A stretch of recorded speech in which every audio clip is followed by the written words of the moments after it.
Hey guys, welcome to the Forestry Projects YouTube channel, where we show you how to better manage your land.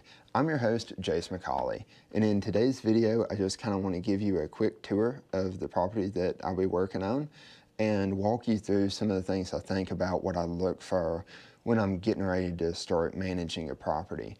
Before we do that, however, I did just want to say thank you to everyone who's reached out and offered support, feedback.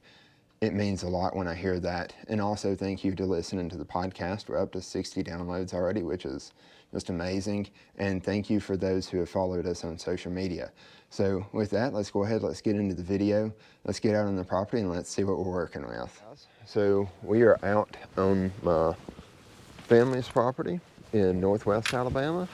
And today I just want to kind of, like I said, take you on a tour and let you see what I think about when I'm looking at the land. A little bit of history about this land. It's been in my family for about 3 generations. My grandparents owned it, then my parents owned it, and now I'm in the process of going to be taking over it here soon.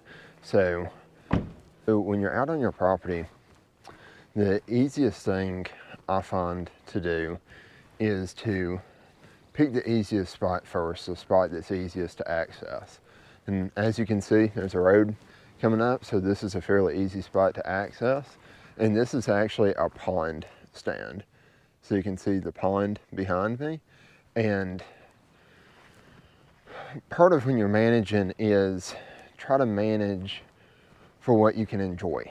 And the pond is something that we can enjoy. It's right next to the road. There's the entrance road coming in. So the pond area is really the first place you see. And there's also some really unique features on the pond stand that would be really cool to manage. So one of the things that's really cool, we have beavers, or at least one beaver that I know of. Behind me back there, you can actually see where it's been chewing a little bit.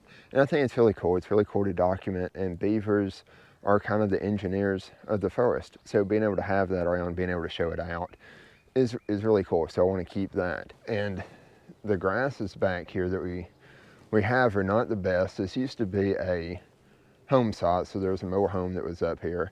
And as part of that, with the yard grass, a lot of what's came back in is sagebrush. However, we're gonna start burning this. We burned it a little bit last year, but not great. But we're gonna start burning this.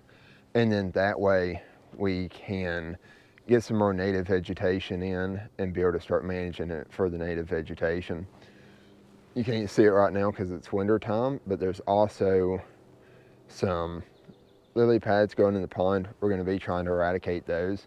But as far as management goes, this is one of the lesser stands that needs management. However, since it's so close to the highway, we're going to go ahead and be managing this first, and that way we're able to come out here and enjoy it, all of that stuff. Whereas the back side of the property, you have to go out there, not as many people would, so that can be a little bit later. So as we start to walk to the back side of the property, one of the things is kind of how many trees are out there. Look out, and if they're all just planted in rows, then you would know this is probably planted, whereas these are just sporadic wherever. I don't know if y'all saw that on camera, but a turkey just flew off. That's pretty cool. Anyways, got sidetracked. So if they're in rows, you can tell they're planted, whereas if they're kind of sporadic, we can probably say it was natural regeneration. And it's always just good when you're walking out, take mental notes of what you see and what can affect your management. So I can see behind me and around me, there's a lot of dead trees laying down. And I can also see, just looking out at all the trees back there, we're probably a little bit overstocked, or we're getting right close to that stocking level. And I'll go more into the stocking level in a later video, but we're probably starting to get close to that level where you're going to start getting a little bit of mortality, and especially in the early succession, they compete, some of them don't make it. And that clears the way, and younger trees are able to grow up. So as we're walking out through here, we've still got more terrace rows, so I can tell this was farmland. And as we're walking, I can see, and I'm sure you can see behind me, we're still getting quite a few trees. It's especially dense in behind me. So that'll be one of the things that maybe we should consider, you know, a thinning or a clear cut to kind of help out with that a little bit.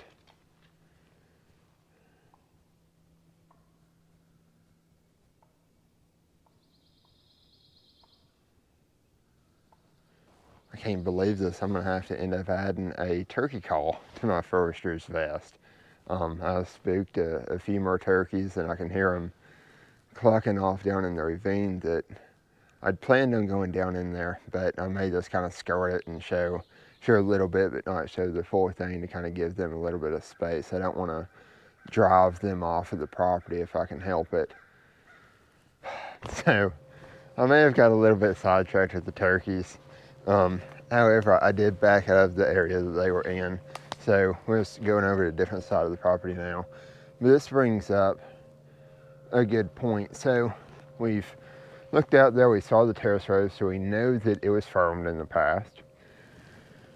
Looking at the tree spacing and then looking at the size difference between the individual trees, I would say that if I didn't know the past history, I would assume this area had just naturally regenerated. It hadn't been planted.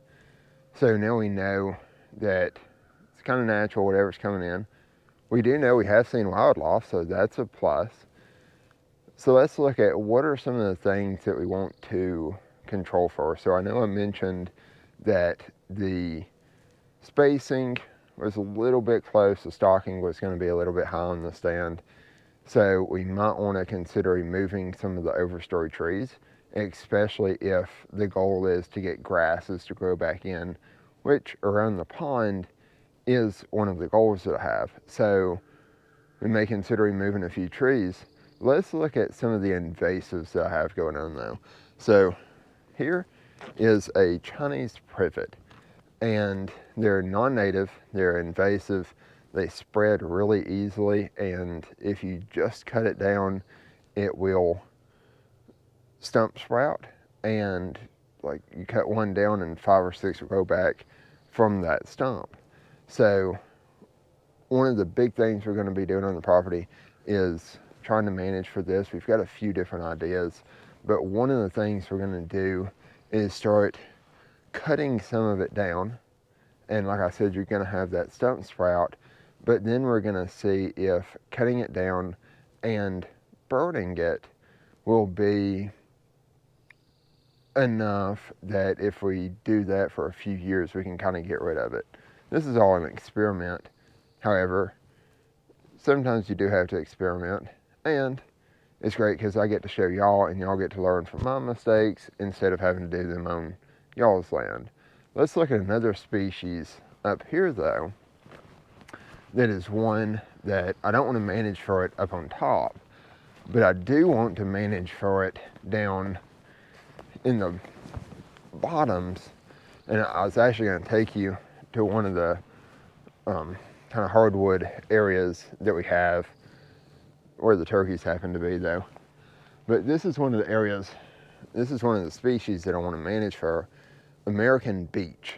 And the thing that's really cool about it, and my dendrology professor would kill me if she knew I forgot this, but I can't remember the name of it, but they don't shed their leaves. No, their leaves die. They still shed their leaves each year, but they don't actually drop their leaves until the next year's leaves start growing. So they won't shed their leaves until March or April. Why is that important and why do I want that? Because if I stand here where there's no leaves, you can see me fine, and with this orange vest and orange hat you can see me anywhere, but back here I'm kind of hidden. You know, this is like nature's camouflage essentially that you can get behind, and especially for the wildlife value. They also have beech nuts, which the wildlife around here like to eat. So there's a lot of good benefits for having the American beech on your property. However, they don't handle fire as well as some of your other species. They're typically more of a climax that if you see these, it also gives me the idea that maybe this area has not burned in quite a while. They're a very shade tolerant species. They don't handle fire well. So I know the canopy's been closed for a while and there's probably not been any fire out here for a while. As we start thinking about, what do we want to plant? What do we want to get? And I'm going to be having a podcast in a couple of weeks that's going to be talking about the ecology and kind of what to put where. If you listened to episode 2 of the podcast, we went through the 4 W's. That's going to kind of be going more in depth on the what and the where side of it when you start thinking about what to put out on your site, where it needs to go, and also thinking about what's already on your site and thinking, should it be there, should it not be, should I manage for it, should I try to remove it? Okay, so as we're walking, the sun's starting to come up a little bit more, and man, just get out on your property. It's so beautiful to be able to just be out here in the mornings. Getting to see the turkeys was amazing. But get out on your property. You're able to see that we haven't been out here that long, and already I'm able to tell that quite a bit of the history of the land, what's out there, what maybe should be out there, what wildlife species you already have, and then what wildlife species you will still need as far as considering what management activities, what species to plant, all that kind of stuff. One of the things that I want to mention about is, let's look at how topography can affect your species composition, the ecology of the site, and what's out there. So behind me we're in an upland area, it's all ponds. And then as I turn around, we're about to be going off down in the Hardwood ravine. And you can start to see a lot of hardwoods over my shoulder down in the ravine. And even really, so if you look up there is a lot of pine. You see a lot of pine straw on the ground. So when you're thinking about burning or anything else, that's one fuel type. If you turn on there, you're starting to get a lot more hardwoods. So you have more deciduous leaves and all that stuff. It's a different fuel type. This is all stuff to think about when you're out on the property, because you need to be considering, what kind of management you can do, what you can't do, and then looking at where everything is in relation to topography, accessibility on the site, and everything. And that helps you kind of determine what management you might even want to consider out there. So now we were up in the upland, we're down lower in elevation, and you can see that a lot of the hardwoods behind me, a lot of the trees behind me are hardwoods. We've got, if you can hear, a creek going beside me. And I want to show you, it drains off down into a pond, but it drains up from, you can kind of see the dam up behind me a little bit, but there's actually a pond back here. As you can see behind me, we're now up in the pond / Pocosin area, whatever we want to call that for the time being. And being around here actually reminds me of a very cool story that kind of demonstrates why you should understand what's out there, what the past land use is, before you just go out and start managing your land. So in, I think it was 2015, 2014, 2015, 2016, somewhere right around in that time frame, in Alabama, we had a really dry summer. There was about 3 months where little to no rain, and I was starting to get big into deer hunting, and I wanted to plant a green field. But as y'all saw walking around, there's not many areas to plant that in the woods.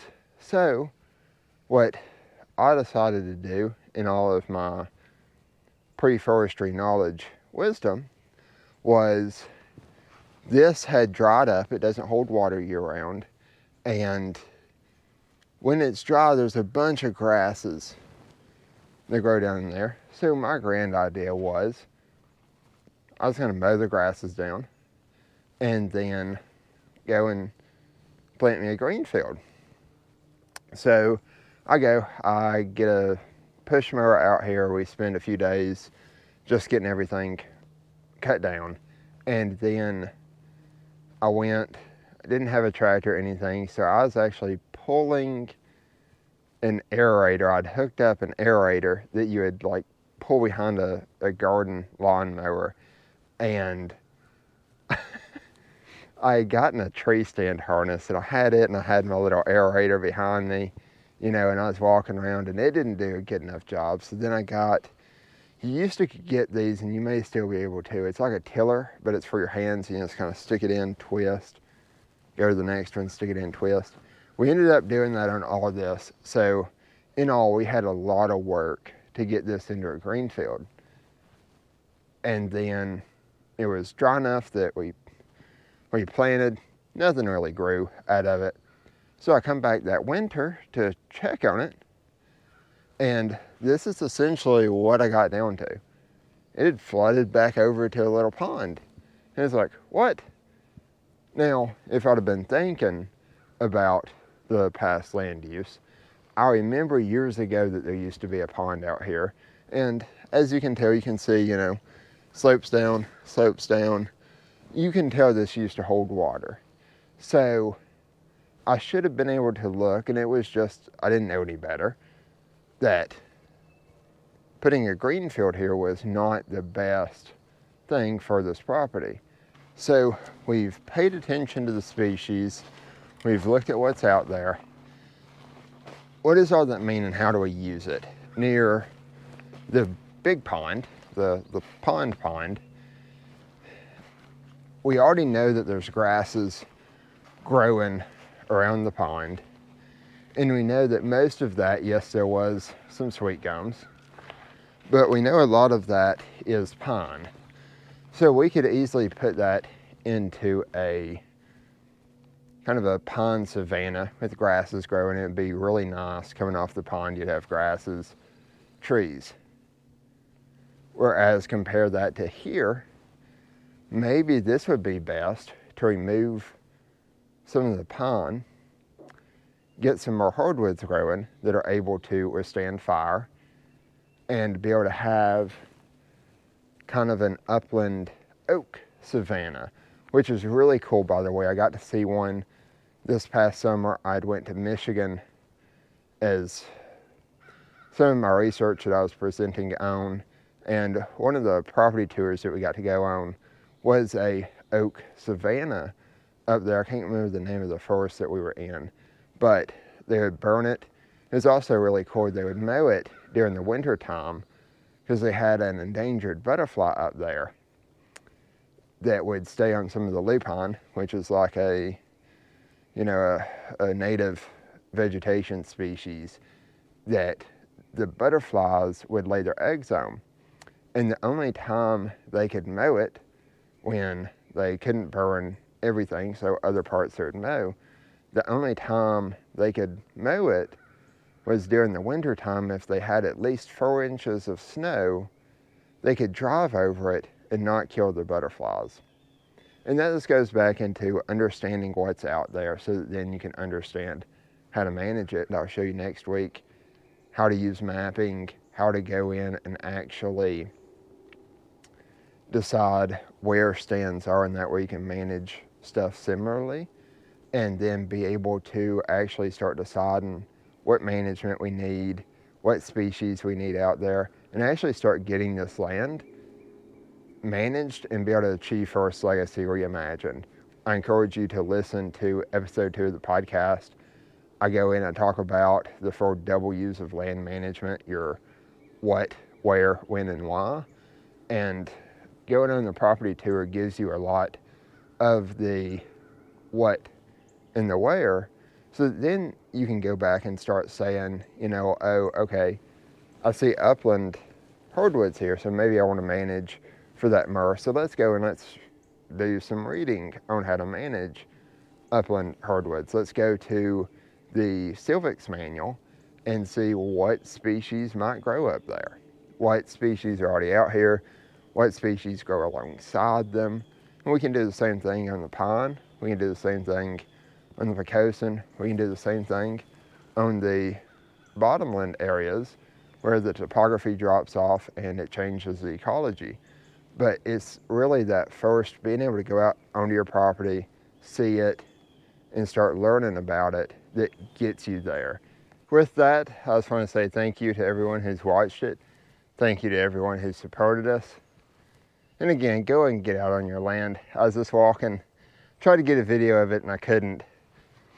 But when I was walking out, I saw a hawk sitting in a tree, and then another hawk flew by, and the hawk that was sitting in the tree flew off with it. So just go and get out on your land. You never know what you'll see, and there's never a bad day in the woods. Whether it's actually getting to go out and manage it, or maybe you're new to land management, you don't know exactly what to do, and you just want to be able to go out and walk around. You learn a lot from it, as you've seen in this video. You're able to look at what's out there. You can see the oak, the pine. We can see, you know, a little bit of how to manage that to then be able to decide, you know, what's best out on the property. How do we get that? So with that, that's all I have for today's video. Thank you again for watching. Thank you again for all your support to the Forestry Project. If you haven't yet, I ask you please subscribe to our YouTube channel. Go ahead and like and comment on this video. I would love to hear your experiences that you've had out on your land, neat species that you've seen, like the hawk, the turkeys, you know. I'd love to be able to hear that in the comments, or head over to the website, shoot me an email at info@forestryimagine.com. I'd love to hear your stories, and I'd also love to hear you going out there finding new stuff and being able to start managing your land. So with that, thank y'all guys for watching. Happy management and God bless.